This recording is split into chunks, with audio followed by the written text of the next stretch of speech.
हर हर महादेव। मैया भवानी की, शिव गुरु की, माता पार्वती की, गौरी गणेश की, रिद्धि सिद्धि मैया की, सब देवी देवता के चरणों में कोटि कोटि प्रणाम हो। सब गुरु भाई बहनों के चरणों में कोटि कोटि प्रणाम हो। हमारा नमस्कार करे, जो गलती हो माफ़ करे। गीत पूरा सुने।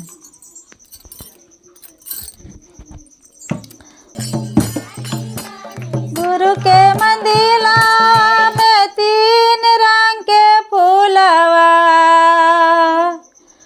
गुरु के मंदिला में 3 रंग के फूलवा, कौन फूलवा तके चाहिए शिशिया, कौन हो फूलवा तो के चाहिए शिशिया, कौन हो फूलवा।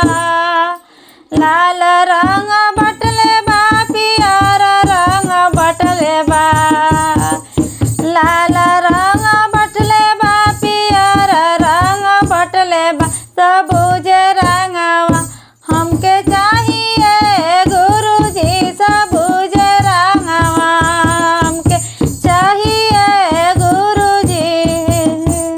गुरु के मंदिलवा में 3 रंग के सेनुरा, कौन सेनुरा तो के चाहिए शिशिया, कौन सेनुरा।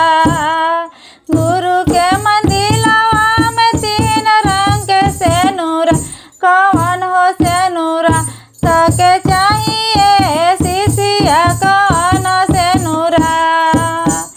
लाल रंग बटले बा, पियर रंग बटले बा, भखर सेनुरा हमके चाहिए गुरुजी, भखर सेनुरा हमके चाहिए गुरुजी।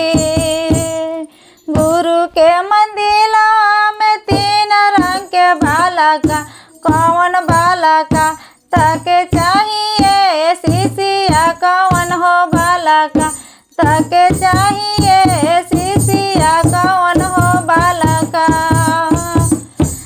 भाई बालका बटले बा, भतीजा बालका बटले बा, भाई बालका बटले बा, भतीजा बालका बटले बा, गोद में बालका हमके चाहिए गुरुजी, गोद में बालका हमके चाहिए।